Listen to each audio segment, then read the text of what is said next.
तो दोस्तों, lockdown special series में आपका स्वागत है। आइए देखते हैं अपन अगले क्वेश्चन। क्वेश्चन नंबर 91 देखिए आपकी स्क्रीन पर।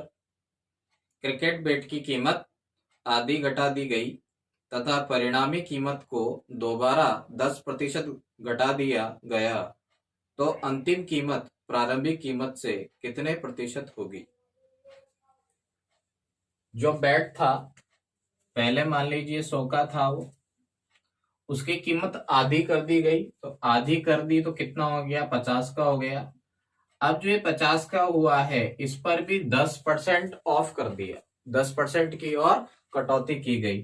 तो 50 का 10% कितना होगा, 50 का 10% निकाल लीजिए, कितना हो जाएगा ये 5। तो 5 रुपए की और छूट मिली, तो अब बैट कितने का हो गया, 45 रुपए का। तो पहले 100 का था, अब 45 का है। तो क्वेश्चन में ये पूछा गया कि अंतिम जो कीमत है बैट की, वो प्रारंभिक कीमत से कितना प्रतिशत है। तो अंतिम है 45, प्रारंभिक है 100 इंटू 100, जो कि 100 पे 100 है, इसलिए 100 पर ही है। तो ये 45% इसका आंसर होगा। नेक्स्ट क्वेश्चन देखते हैं अपन। आइए देखें क्वेश्चन नंबर 92। यदि प्याज की कीमत 10% कम हो जाए तो गृहिणी द्वारा उसका उपभोग कितना प्रतिशत अधिक किया जाए ताकि इस मद पर व्यय कम ना हो। अब इस क्वेश्चन में देखें, जो गृहिणी है वो प्याज का दाम अगर 10% कम किया जाता है, 100 था, कम होकर कितना रह गया, 90। तो गृहिणी जो खर्चा कर रही है वो उतना ही खर्चा कर रही है, यानी यहां पर खर्च समान है। जब अगर खर्च समान होगा, तो अगर आपको ये दिया गया है कीमत, ये आपका पुरानी कीमत थी और ये आपकी नई कीमत बन रही है, तो खपत जो है वो उल्टा हो जाएगा। ये आपका पुराना खपत, पुरानी खपत, और ये आपकी नई खपत हो जाएगी। तो पहले खपत 90 थी, अब 100 हो गई, तो 10 बढ़ गई। कहां से बढ़ी, 10 बढ़ी, कहां से बढ़ी, 90 से, इंटू 100, और इसका परसेंट निकालेंगे तो 11 से 1/9%, यही हमारा आंसर होगा। अगला क्वेश्चन देखते हैं, question number 93। P is equal to A का 40% प्लस बी का 65% तथा Q ए का 50% प्लस बी के 50% के बराबर है, जहां ए बी से बड़ा है। इस संदर्भ में निम्नलिखित में से कौन सा कथन सही है।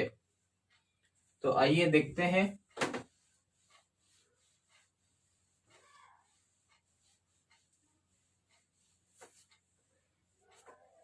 क्या बोला गया है यहां पर कि जो ए है वो बी से बड़ा है। अगर बी आपने 100 ले लिया तो ए को 200 मान ले, 100 200 से बड़ा है। ऐसा क्यों कर रहे हैं, परसेंटेज इजी हो जाए इसलिए। इक्वेशन क्या दिया था, P is equal to A का 40% प्लस बी का 65%। तो यहां वैल्यू रख दें, ए मतलब 200, 200 का 40% प्लस बी यानी 100 का 65%। तो कैंसिल, ये कैंसिल कितना हो गया, 80 प्लस 65, और इसको ऐड करेंगे तो 145। क्यू का निकालें तो Q is equal to A का 50%, 50/100 प्लस बी का 50%। तो क्या हो जाएगा, ए वैल्यू रखें 200, 50/100 प्लस 100 बी का वैल्यू कितना, 100/100 इंटू 50/100। 100 से 100 कैंसिल, 2 0 से 2 0 कैंसिल, 100 मल्टीप्लाई करेंगे तो, और ये 50 कितना हो गया, 150। देखिए P 145 Q 150, कौन बड़ा आ रहा है? Q, तो Q is greater than P, ये स्टेटमेंट सही होगा। तो आप यहां अप्रोक्स मेथड भी यूज ले सकते हैं। मान ले कुछ मैंने यहाँ 100-200 ले लिया ताकि कैलकुलेशन इजी रहे। अगला क्वेश्चन लेते हैं। क्वेश्चन में ज्यादा चिंता नहीं करना है आपको, बस आप कॉन्सेप्ट वाइज चलें। मैथ्स की जो बेसिक फंडामेंटल है उसको समझें, कोई सूत्र की चिंता ना करें या किसी ट्रिक की चिंता ना करें। अगर आप उसके बेस को समझ गए, मैथ्स आपसे क्या कहना चाह रहा है क्वेश्चन, उसके बेस को, उसके फंडामेंटल को समझ गए, तो कोई भी क्वेश्चन आपसे नहीं रुकेगा। आइए इसी बेस पे हम स्टडी कराते हैं। तो आइए देखते हैं अगला क्वेश्चन।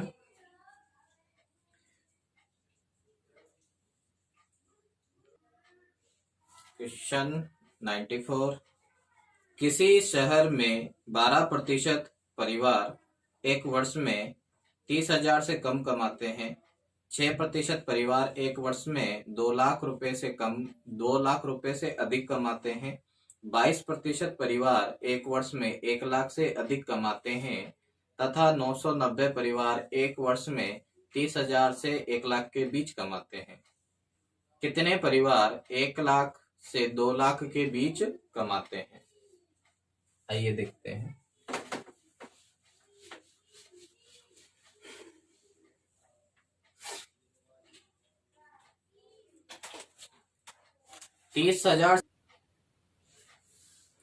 आइए देखते हैं।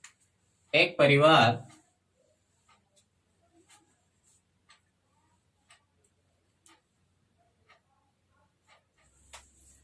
एक शहर में 12% परिवार ऐसे हैं जिनकी आय 30,000 से कम है। 6% परिवार ऐसे हैं जिनकी आय 2 लाख से कम है, 2 लाख से अधिक है। 22% परिवार ऐसे हैं जिनकी आय 1 लाख से अधिक है। और बाकी के जो शेष बचे हुए हैं उनकी आय 30,000 से 1 लाख के बीच है।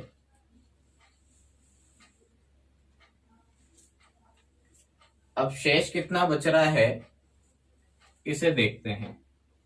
देखिए क्वेश्चन के अंदर 1 लाख से ज्यादा जब गिने गए होंगे तो 2 लाख वाले व्यक्ति भी गिनने में आए होंगे।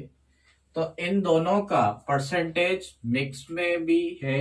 1 लाख की काउंटिंग के अंदर 2 लाख वाले गिने गए हैं, तो हम 6% का काउंट नहीं करेंगे। तो 6% को काउंट नहीं करोगे तो 12% और 22%, तो 12 और 22 कितना हो जाता है? ये 34। तो 34% यहां दिया हुआ है। टोटल कितना होता है? 100। तो 100 में से 34 घटाएंगे तो कितना आ जाएगा? 66। तो 66% परिवार ऐसे हैं जिनकी आय 30,000 से 1 लाख के बीच है।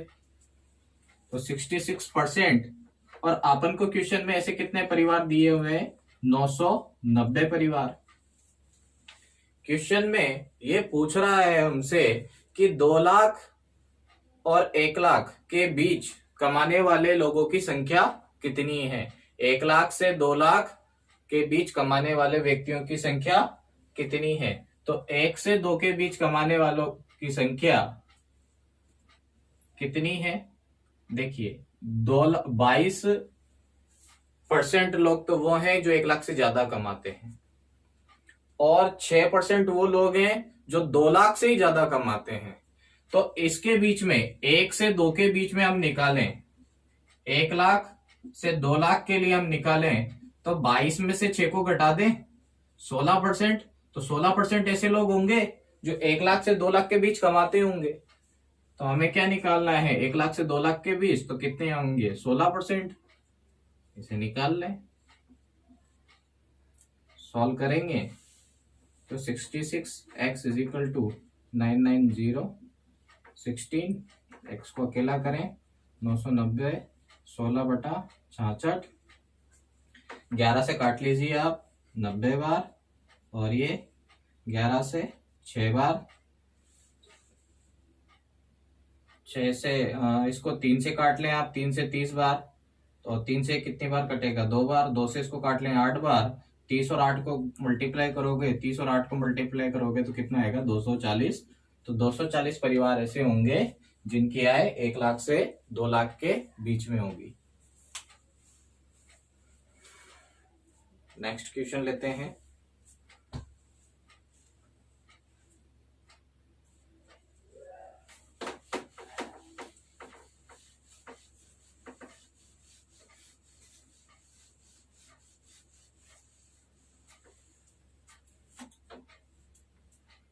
Question number 95।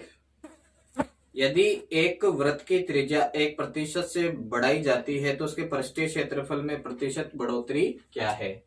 उसकी त्रिज्या वृत्त का जो पृष्ठीय क्षेत्रफल होता है, वृत्त में वैसे क्षेत्रफल ही होता है, आयतन होता नहीं, या तो परिधि होगी या फिर क्षेत्रफल होगा। तो क्षेत्रफल कितना है वृत्त का क्षेत्रफल होगा पाई r स्क्वायर। r में 1% की बढ़ोतरी दी हुई है तो r यहाँ पे r से क्या मतलब है r इंटू r, तो प्रतिशत प्रभाव का सूत्र लगा लें तो क्या हो जाएगा क्या था a plus B plus A into B by 100 तो 1 प्लस 1 वृद्धि क्या दे रखा है जो त्रिज्या है उसमें 1% की वृद्धि तो 1 प्लस 1 1 इंटू 1 डिवाइडेड बाई 100 तो 2 प्लस 0.01 और इसको ऐड करेंगे तो 2.01% की वृद्धि। ये हमारा आंसर होगा। आइए अगला क्वेश्चन लेते हैं। एक कर्मचारी के वेतन में 30% की वृद्धि की गई जिससे उसका वेतन 910 रुपए हो गया। बढ़ोतरी होने से पहले उसका वेतन क्या था। 30% की बढ़ोतरी करने के बाद जो उसका वेतन है वो वेतन कितना हो गया 910। तो 30% की बढ़ोतरी 30 पहले 100 कमाता था 30 ज्यादा कमा रहा है तो कितना हो गया 130। तो 130 और वो क्या कह रहा है कि 130% का मतलब कितना है यहाँ 910, यानी बढ़ने के बाद जो पैसा वो उसको मिल रहा है वो कितना है 910। तो 100 का वैल्यू निकाल लें cross multiply 130 x is equal to 13 सत्ते 91 x इज इक्वल टू कितना आ जाएगा 700। टाइम नहीं लगाए ऐसे क्वेश्चनों में, थोड़ा स्पीड से किया करें। एक क्वेश्चन नेक्स्ट क्वेश्चन लेते हैं। अब एक छात्र ने 6 विषयों में 470 अंक प्राप्त किए। यदि प्रत्येक विषय में अधिकतम अंक 100 हैं तो उसके अंकों का प्रतिशत ज्ञात कीजिए। एक छात्र 470 नंबर ला रहा है, हर विषय 100 नंबर का है और 6 विषय हैं उसके, तो कितने नंबर हो जाएंगे टोटल 600। परसेंटेज निकालने के लिए 100 से मल्टीप्लाई करेंगे और इसको सॉल्व करेंगे तो कितना आ जाएगा 78.33%। अगला क्वेश्चन लेते हैं। एक दोपहिया का प्रति वर्ष 20% मूल्य ह्रास हो जाता है। यदि उसका वर्तमान मूल्य 90,000 हो तो उसका मूल्य ह्रासित मूल्य ₹36,864 कितने वर्ष बाद होगा। गाड़ी का किसी भी वाहन का कार बाइक वगैरह का हर साल मूल्य डाउन हो जाता है, कम हो जाता है, जितने से अपन लेते हैं उससे हर साल घटता है। तो एक बाइक है जिसका मूल्य अभी कितना है वर्तमान में 90,000 रुपए और कुछ समय बाद वो जो उसका मूल्य है वो 36,864 हो जाता है। 90,000 से 36,864 हो जाता है और जो उसके घटने की दर है, मूल्य ह्रास होने की जो दर है वो दर क्या है 100 रुपए पे 80 रुपए कम होते हैं, 100 रुपए पे उसके 80 रुपए कम होते हैं। तो ये कितनी बार कम होगा ये अपन को देखना है। 100 पर 80 रुपए कम होंगे तो इसकी रिपीटेशन कितनी रिपीटेशन होगी, तो मान लीजिए x रिपीटेशन होगी इज इक्वल टू, अब x से क्या मतलब है, अगर यहाँ t ले लें तो अपन समय निकालना है तो t ले सकते हैं। तो इसे सॉल्व करेंगे, इसको यहाँ हम सॉल्व कर सकते हैं 1 से 1 8/10 t, 90,000 उधर चला जाएगा, 36,864 डिवाइडेड बाय 90,000, 9 से काटेंगे तो ये कितना हो गया 10,000, और इसको काटेंगे तो 4,096। तो 8/10 की पावर t कितना 4,096 और ये 10,000। तो देखिए यहाँ 10 है, यहाँ 10,000 है, यानी 4 जीरो है, यानी लगभग पावर कितना हो जाएगा 4। तो डायरेक्ट आप यहाँ से भी डिसीजन ले सकते हैं, या फिर आप 8 का पावर 4 करके देखें 4,096 आता है। तो 8 का पावर 4,096 आता है, तो वास्तव में यहाँ एक ये इक्वेशन क्या बनेगा आपका 8/10 का पावर 4। अब ये दोनों बराबर है तो टी का वैल्यू क्या आ जाएगा 4 वर्ष।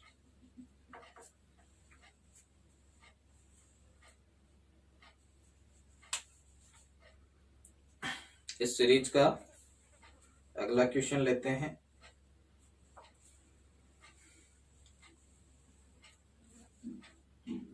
कोई फल विक्रेता अच्छी किस्म के 100 केजी आम 45 रुपए प्रति केजी की दर से खरीदता है और कुछ घटिया किस्म के 200 केजी आम 40 रुपए प्रति केजी की दर से खरीदता है और सब आमों को 45 रुपए प्रति केजी की दर से बेच देता है, उस फल विक्रेता का लाभ प्रतिशत बताइए।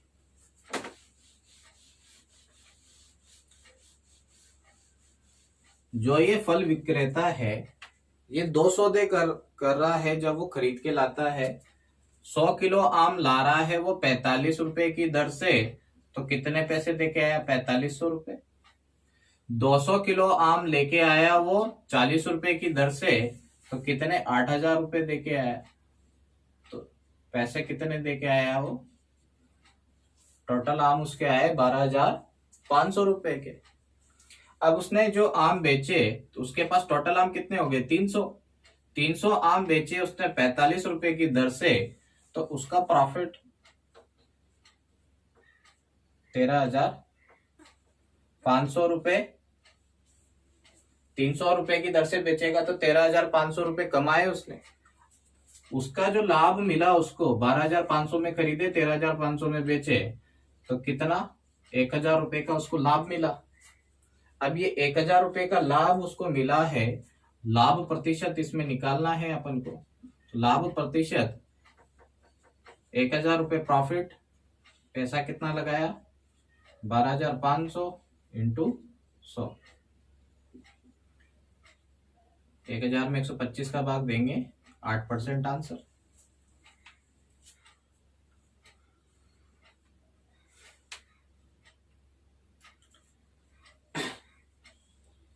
ये कैलकुलेशन आपको पता होना चाहिए। कुछ बेसिक कैलकुलेशन होती है, जैसे 25 को मल्टीप्लाई करें 4 से तो 100 आ जाता है, 125 को मल्टीप्लाई करें 8 से तो 1,000 आ जाता है।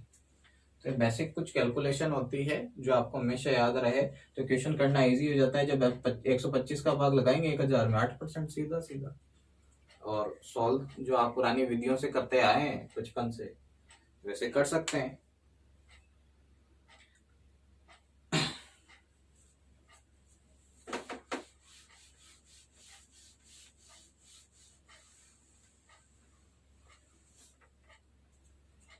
अगर किसी स्टूडेंट को कोई डाउट है तो नीचे डिस्क्रिप्शन में मैंने टेलीग्राम और व्हाट्सएप ग्रुप का लिंक दिया हुआ है, आप मेरे व्हाट्सएप ग्रुप और टेलीग्राम से जुड़िए, ज्वाइन कीजिए ग्रुप को, और कोई भी अगर आपका डाउट है तो फोटो क्लिक कीजिए और मुझे सेंड कीजिए। आज का लास्ट क्वेश्चन, ए, बी तथा सी 3 छात्र है। ए को बी से 18% अधिक अंक तथा सी से 12% कम अंक प्राप्त होते हैं। यदि बी को 220 अंक प्राप्त होते हैं तो सी को कितने अंक प्राप्त होंगे? आइए देखिए, ए बी सी 3 व्यक्ति हैं। ए को बी से 18% ज्यादा, मतलब बी को 100 मिल रहे हैं तो इसको 18 ज्यादा 118 हो जाएगा।